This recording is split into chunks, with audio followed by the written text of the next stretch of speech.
السلام عليكم ورحمة الله تعالى وبركاته. مرحبا بكم في وصفة أخرى من وصفاتي. من اليوم إن شاء الله غنقدم لكم السفة كما كتلاحظوا مرفوقة بالأفخاذ ديال الدجاج. هنا وضعت السفة من بعد ما درت لها الزيت وش القليل من الملح وضعتها تفور. غادي نمروا باش نشرملوا الفخاد ديالنا. عندنا معلقة ديال الزنجبيل ومعلقة صغيرة ديال الفلفل الأسود، معلقة ديال الكركم ومعلقة صغيرة ديال الكزبرة ومعلقة صغيرة من الملح والملعقة صغيرة من الثوم والملعقة من السمن. وغادي نخلطوهم بالقليل من الماء، تقريبا واحد ربع كأس من الماء. غادي نفلحوا هاد الفخيضات كما هاد الشكل هذا وغادي نبداو نشرملوهم. كنحاولوا ندخلوا فيهم شرموله في دوك الفليحات اللي وضعت.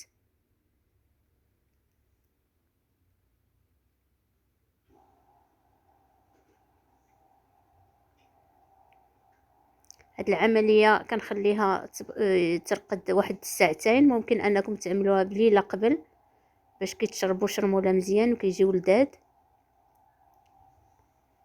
من بعد غادي نغطيوهم بالفيلم اليمونتير وغادي نخليوها ترتاح واحد الساعتين. بين ما وجدت لينا السفه عاد غادي نصبوهم.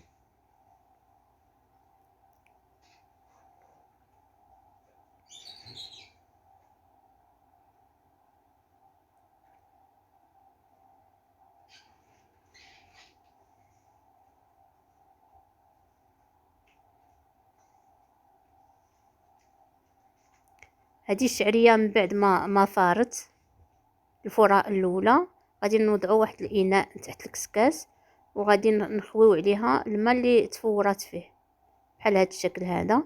غادي نولوا نرجعوا الكسكاس للبرمه وغادي نوليو نسقيوها بداك الماء النيت، نفس الماء اللي كبينا قبل. بعد ما تسقطرات غادي نوضعوها في واحد الاناء او في قصعه. نحاولوا نحلوها بحال هذا الشكل هذا. نوضعوا واحد الملعقه من الزبده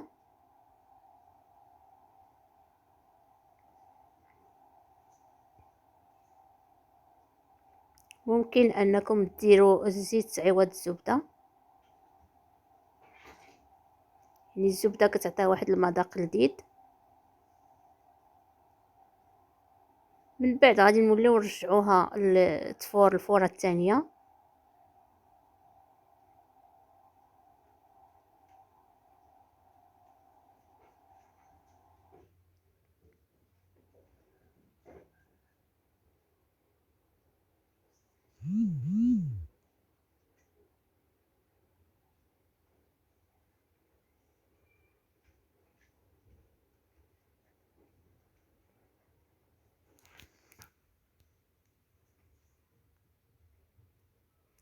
من بعد ما فارت الفوره الثانيه غادي نوضعوها كذلك في نفس الاناء وغادي ناخذوا الماء من داك اللي كيفور وغادي نسقيوها به الماء اللي يكون سخون.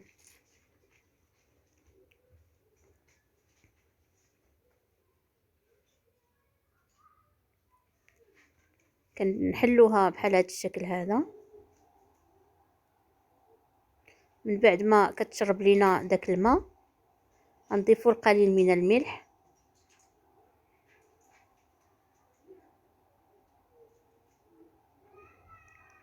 بهذه الطريقه. ما غتحتاج ليناش نفوروها بزاف د الفورات، نحتاجو 3 تفويرات فقط. من بعد نرجعوها للكسكاس تفور الفوره الاخيره.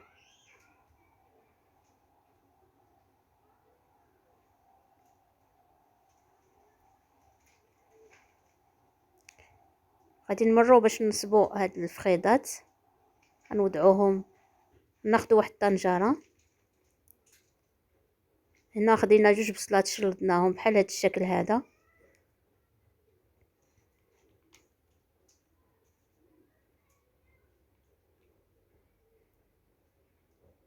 غنضيفوا ليهم اللب ديال حامض مصير،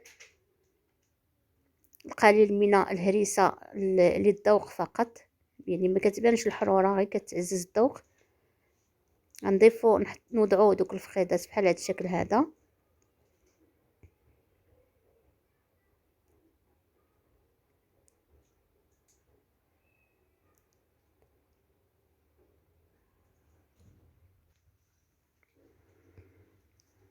غنضيفو عليها داك ربع كأس من زيت الزيتون، وغادي نكملو الكاس اللي بدينا قبيله، وغنضيفو كأس تاني، يعني في المجموع 2 كيسان ديال الماء باش غنرويو فقط، يعني بلا ما غتحتاج تشحر. غنوضعوها نيشان فوق النار ونسدو عليها، ممكن اننا ما نسدوش، من بعد واحد 30 دقيقه كطيب.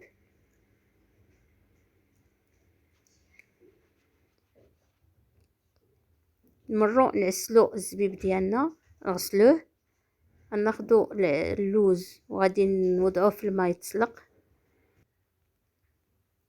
باش نحمروه، وغادي نزوقوه به حتى هو. في واحد الكاسرونه غادي ناخدو كأس ديال الماء وكأس من سكر سنيده، واحد العويدات ديال القرفه، غنوضعوهم فوق النار من بعد ما غادوب لينا السكر سنيده. غنضيفو الزبيب اللي غسلناه، نوضعوه فوق النار يتعسل. غناخدو هاد الفخيدات نوضعوهم في الفرن يتحمروا. ناخدو واحد اللاطه نوضعوهم فيها، ناخدو ملعقه من الزبده وملعقه صغيره من الموطارد، وغادي ندهنوه بهم ونوضعوهم في الفرن.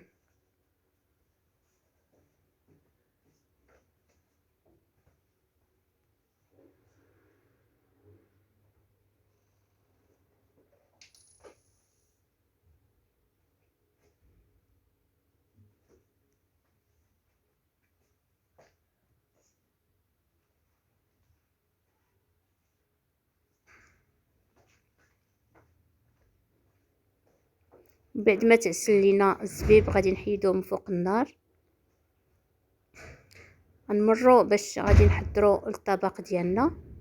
السفه من بعد ما فارت غادي نضيفوا ليها واحد 2 معالق كبار ديال السكر، ديال السكر بودره، سكر كلاصي، واحد ساشي ديال فاني كيعطيها واحد المذاق. ناخذ المول اللي غادي نقدموا فيه هاد السفه، نوضعوا فيه واحد الحبات من الكركاع بحال هاد الشكل هذا. لو الزواق كيبقى اختياري على حسب الموجود اللي عندك في الدار. كناخذوا هاد لي مول ديال الكاب كيك، انا وضعتهم بحال هاد الشكل هذا لان غادي نحتاجهم، غادي نعمرهم بالزبيب، وغادي نوضعوا السفه بحال هاد الشكل هذا.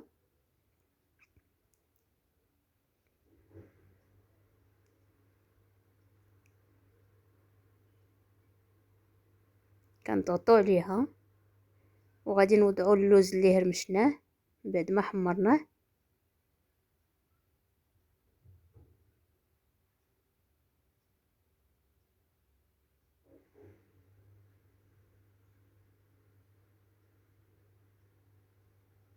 وغادي نضيفوا طبقه اخرى من الشعريه.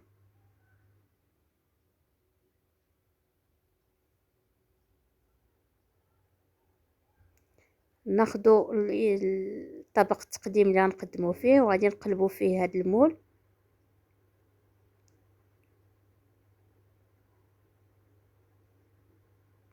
كما لاحظتوا دوك المول ديال الكاب كيك كي كيجي كيبقى في الوسط ديال الشعريه. غنعمرو بالزبيب،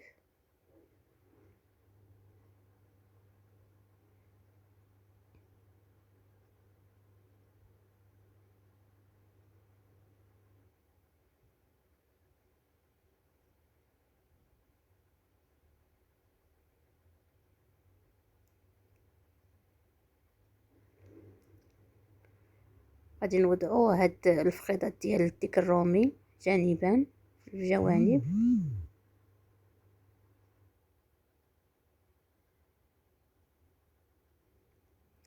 والمرق اللي طيبنا فيه غادي نوضعوه في واحد الزليفات.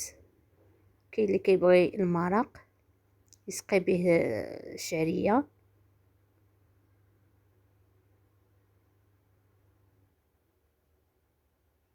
وغادي نزينو بالقليل من اللوز مهرمش من الفوق. وتيبقى هذا هو الشكل النهائي ديال الطبق اليوم. كنتمنى انه ينال الاعجاب ديالكم. ما تنسوش الاشتراك في القناة ديالي والضغط على زر الاعجاب.